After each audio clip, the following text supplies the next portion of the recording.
ایسے ہی جیسے سوتے ہوئے انسان کو وقت گزرنے کا احساس نہیں ہوتا۔ فرمایا تم پر 100 برس اسی حالت میں گزر چکے ہیں، اب ذرا اپنے کھانے اور پانی کو دیکھو کہ اس میں ذرا فرق نہیں آیا، دوسری طرف ذرا اپنے گدھے کو بھی دیکھو کہ اس کا پنجر تک بوسیدہ ہو رہا ہے، اور یہ ہم نے اس لیے کیا ہے کہ ہم تمہیں لوگوں کے لیے ایک نشانی بنا دینا چاہتے ہیں۔ پھر دیکھو کہ ہڈیوں کے اس پنجر کو ہم کس طرح اٹھا کر گوشت پوست اس پر چڑھاتے ہیں۔ اس طرح جب حقیقت اس کے سامنے بالکل نمایاں ہو گئی تو اس نے کہا میں جانتا ہوں کہ اللہ ہر چیز پر قدرت رکھتا ہے۔ تو گویا ان دو واقعات سے کیا پتہ چلتا ہے کہ بعض لوگ حقائق کو پہچان کر ایمان لے آتے ہیں اور بعض حقائق کو دیکھ کر بھی اندھیرے میں رہتے ہیں، کیونکہ ان کے اوپر کچھ ایسے غلاف چڑھے ہوتے ہیں جو انہیں روشنی تک پہنچنے نہیں دیتے۔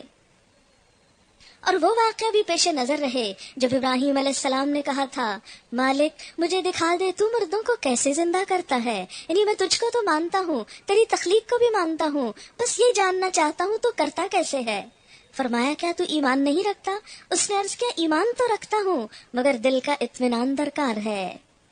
فرمایا اچھا تو 4 پرندے لے اور ان کو اپنے سے مانوس کر لے، پھر ان کا ایک ایک حصہ ایک ایک پہاڑ پر رکھ دے، پھر ان کو پکار، وہ تیرے پاس دوڑے چلے آئیں گے۔ خوب جان لے کہ اللہ نہایت با اقتدار اور حکیم ہے، یعنی کسی بھی چیز کو پیدا کرنا اس کے لیے کچھ مشکل نہیں، اس کا تو صرف حکم ہی کافی ہے، کن کہنا ہی کافی ہے اور وہ چیز ہو جاتی ہے۔ مثل الذین ينفقون اموالهم فی سبیل اللہ، جو لوگ اپنے مال اللہ کی راہ میں صرف کرتے ہیں، یعنی اللہ کے دین کو پھیلانے کے لیے، اللہ کی خوشی کی خاطر، اللہ کی رضا پانے کے لیے، ان کے خرچ کی مثال ایسی ہے جیسے ایک دانہ بویا جائے اور اس سے 7 بالیں نکلیں اور ہر بال میں 100 دانے ہوں۔ اس طرح اللہ جس کے عمل کو چاہتا ہے بڑھا دیتا ہے، وہ فراخ دست بھی ہے اور علیم بھی۔ اس کی وضاحت ایک حدیث میں آئی ہے، نبی صلی اللہ علیہ وسلم نے فرمایا جس نے مجاہدین فی سبیل اللہ کے لیے خرچ کیا اسے ایک ایک درہم کے بدلے 700 درہم کا ثواب ملے گا، اور جو خود بھی جہاد میں گیا اور وہاں مال بھی خرچ کیا اس کو ایک ایک درہم کے بدلے 7 لاکھ درہم کا ثواب ملے گا۔ اللہ کی راہ میں تھوڑے مال کا بھی ثواب بہت ہے، جیسا کہ ایک دانے سے 700 دانے، اور ایک جگہ پر تو بغیر حساب کی بات بھی آتی ہے۔ اس لیے کہ جب انسان دین کو عام کرنے کے لیے مال خرچ کرتا ہے تو گویا ہزاروں انسانوں کی بھلائی کا سامان کرتا ہے، ہزاروں انسانوں کے لیے روشنی کا سامان کرتا ہے۔ جو لوگ اپنے مال اللہ کی راہ میں خرچ کرتے ہیں اور خرچ کر کے پھر احسان نہیں جتاتے اور نہ دکھ دیتے ہیں، ان کا اجر ان کے رب کے پاس ہے۔ دکھ دینا کیا ہے کہ کسی پہ خرچ کر کے پھر اس کو جتاتے رہنا، یا اس کے سامنے یا اس کے پیٹھ پیچھے دوسرے لوگوں کو بتاتے رہنا کہ میں نے فلاں کو دیا تھا، اور جب وہ سنے تو اس کو تکلیف پہنچے۔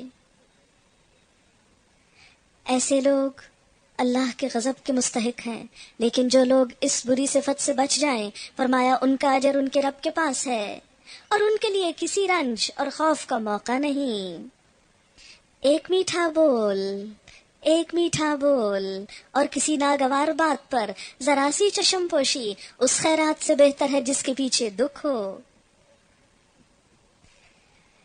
اللہ بے نیاز ہے اور بردباری اس کی صفت ہے۔ اے ایمان لانے والو، اپنے صدقات کو احسان جتا کر اور دکھ دے کر اس شخص کی طرح خاک میں نہ ملا دو جو اپنا مال محض لوگوں کو دکھانے کے لیے خرچ کرتا ہے اور اللہ پر ایمان نہیں رکھتا اور نہ آخرت پر ایمان رکھتا ہے۔ اس کے خرچ کی مثال ایسی ہے جیسے ایک چٹان تھی جس پر مٹی کی تہ جمی ہوئی تھی، اس پر جب زور کا می برسا تو ساری مٹی بہہ گئی اور صاف چٹان کی چٹان رہ گئی۔ بات یہ ہے کہ اللہ کی راہ میں بظاہر دینے والے سائل کو اگر کچھ دے بھی دیں اور سائل جواب میں دینے والے کی مرضی کے مطابق نہیں، اس کی ناپسند کی کوئی بات کہہ دے تو دینے والے کا اصل انسان سامنے آ جاتا ہے اور وہ ظاہری شرافت کے سارے پردے چاک ہو جاتے ہیں، زبان بےہودہ بولنے لگتی ہے اور رویے میں تلخی آ جاتی ہے، ماتھے کے اوپر بل آ جاتے ہیں۔ یہ بالکل ایسے ہی جیسے چٹان پہ جو ہلکی سی مٹی یعنی نیکی کی تہ تھی وہ بارش کے آنے سے دھل گئی اسی طرح سائل کی بری بات سے، سائل کی ناپسندیدہ بات سے دینے والے کی حقیقت کھل گئی اور چٹان کی چٹان سامنے آ گئی۔ ایسے لوگ اپنے نزدیک خیرات کر کے جو نیکی کماتے ہیں، اس سے کچھ بھی ان کے ہاتھ نہیں آتا، اور کافروں کو سیدھی راہ دکھانا اللہ کا دستور نہیں ہے، بخلاف اس کے جو لوگ اپنے مال محض اللہ کی رضا جوئی کے لیے دل کے پورے ثبات اور قرار کے ساتھ خرچ کرتے ہیں، یعنی اطمینان کے ساتھ، ان کے خرچ کی مثال ایسی ہے جیسے کسی اونچی جگہ پر ایک باغ ہو، اگر زور کی بارش ہو جائے تو دگنا پھل لائے، اور اگر زور کی بارش نہ بھی ہو تو ایک ہلکی پھوار ہی اس کے لیے کافی ہو جائے۔ تم جو کچھ کرتے ہو سب اللہ کی نظر میں ہے۔ کیا تم میں سے کوئی یہ پسند کرتا ہے کہ اس کے پاس ایک ہرا بھرا باغ ہو، نہروں سے سیراب، کھجوروں اور انگوروں اور ہر قسم کے پھلوں سے لدا ہوا، اور وہ عین اس وقت ایک تیز بگولے کی زد میں آ کر جھلس جائے جبکہ وہ خود بوڑھا ہو اور اس کے کم سن بچے ابھی کسی لائق نہ ہو؟ اس طرح اللہ اپنی باتیں تمہارے سامنے بیان کرتا ہے، شاید کہ تم غور و فکر کرو۔ یعنی جو لوگ محض دکھاوے کے لیے مال خرچ کرتے ہیں، قیامت کے دن ان کے اس صدقے کا کچھ بھی اجر ان کو نہ ملے گا، جبکہ انسان پائی پائی کا محتاج ہوگا۔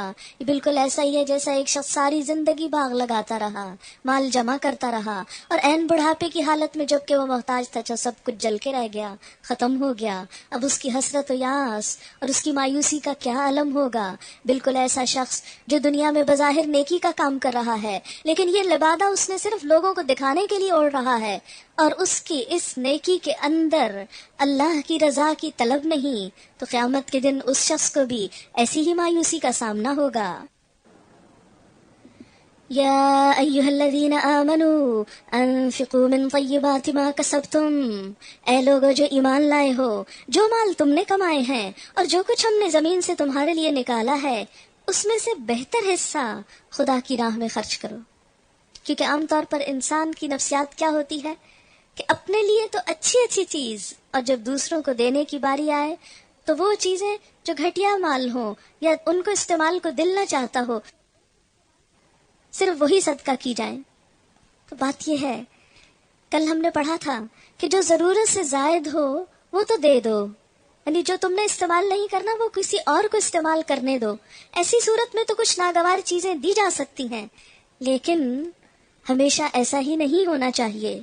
اللہ کی راہ میں پسندیدہ چیز، کیونکہ جب انسان کسی سائل کو دیتا ہے تو وہ اس کو نہیں دیتا، وہ دراصل اللہ کو دے رہا ہوتا ہے، کیونکہ اس کا اجر اسے اس سے نہیں اللہ سے لینا ہے۔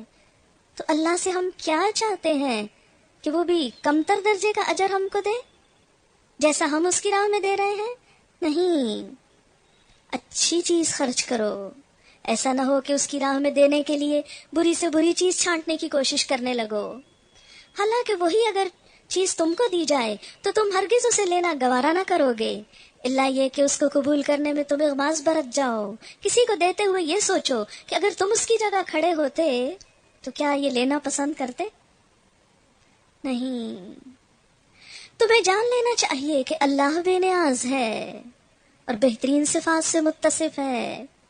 شیطان تمہیں مفلسی سے ڈراتا ہے اور شرمناک طرز عمل اختیار کرنے کی ترغیب دیتا ہے، یعنی یہ شیطان ہوتا ہے جو کہتا ہے نہ دو کسی کو، خود غریب ہو جاؤ گے۔ اور یہ شرمناک چیز کہ وہ اچھی کی بجائے بری چیز دینے، یہ ایک شرمناک رویہ ہے کہ دوسروں کے لیے برا چاہنا اور برا دینا، اس کا حکم تم کو شیطان دیتا ہے، اس کے پھندے میں نہ آنا۔ مگر اللہ تمہیں اپنی بخشش اور فضل کی امید دلاتا ہے۔ اللہ بڑا فراخ دست اور دانا ہے، جس کو چاہتا ہے حکمت عطا کرتا ہے، اور جس کو حکمت مل گئی اسے حقیقت میں بڑی دولت مل گئی۔ یہ حکمت کیا چیز ہے؟